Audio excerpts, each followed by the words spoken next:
We've been running the student consultancy scheme for quite a few years, in fact. It's quite successful and quite popular.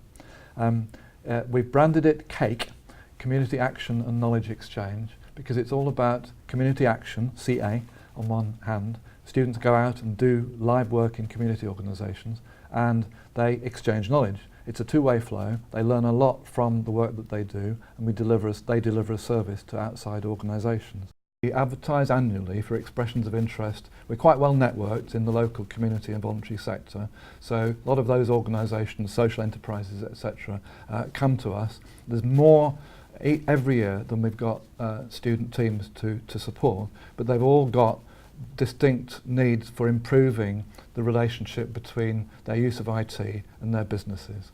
So we put students together in small teams of 4 and 5, and so we then launch students into a live project experience working with client organisations for the rest of the academic year. Students then leave the institution to go and meet their client organisations, and their first job is to show that they've understood over a course of some weeks the business of the organisation in question, how IT contributes to that business and how that contribution can be improved in relation to the sorts of problems and issues that the clients brought to the table when they expressed their interest in working with us as partners for the academic year. The clients initially came in to pitch to us their ideas that they had surrounding the projects that they wanted to entail, and once we were assigned our teams, we then pitched our ideas as a cohort to Nick Plant, and then the charities that we wanted to work for were then allocated to us. So I was allocated Brigstow Project, which is a organisation in Easton and Bristol which provides support and services to people living with HIV or affected by HIV and AIDS. So the two projects we're undertaking, putting forward towards Brigstow, are a backup system and a file management system. And what we're going to do is we're going to go in and pitch that formally to our client, and then that's going to be formally signed off. And we've got until March next year to do that. And this was all formed around our situational analysis, which was evolved around discussion with the client.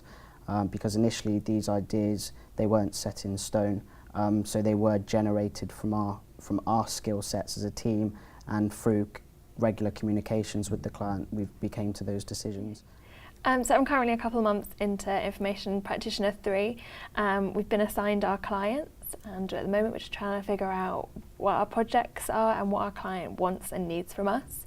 I'm working with Spike Island, and they're an arts incubator in Harbourside and Bristol.